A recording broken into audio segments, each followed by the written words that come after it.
Hi everyone, welcome back to my channel. My name is Olivia and I make content about veganism and animal rights activism. Often when discussing the topic of veganism, non-vegans use the notion of intelligence to justify killing and eating animals. For example, pigs, cows and chickens are not as intelligent as humans, therefore should we be justified to kill and eat them? So this begs the question, should intelligence define worth of life? Because we as humans are the most intelligent species on the planet, does this justify us to kill and exploit less intelligent beings? Let's take this logic further. Let's apply it to a scenario involving humans. There are many humans who are less intelligent than others due to reasons such as disability or being in infancy. However, this of course doesn't justify harming them simply because they're less intelligent than others. In fact, if we think about people with severe disabilities or even animals who are disabled, we recognize that these beings are some of the most vulnerable members of our society, and we offer them even more support and consideration because of it.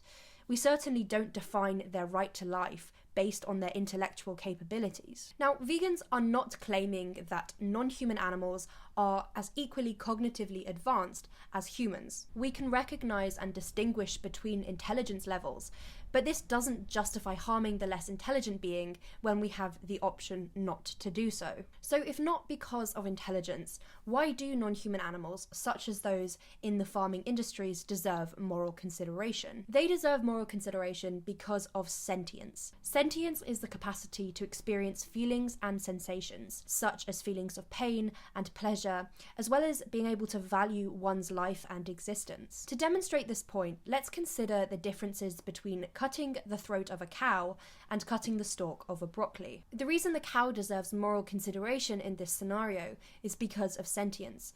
The cow can suffer and would prefer to live a life free of that suffering. They may not be able to multiply numbers or read books like humans can, but remember, intelligence is not what we're basing their moral worth on. The broccoli, on the other hand, isn't sentient. It doesn't have a subjective experience of what is happening to it, and it doesn't feel pain, at least not in the way humans feel pain. It doesn't have pain receptors, a central nervous system, or a brain. Therefore, moral consideration does not need to be granted to the broccoli when we cut its stalk. As quoted by the philosopher Jeremy Bentham in 1789, the question is not can they reason, nor can they talk, but can they suffer?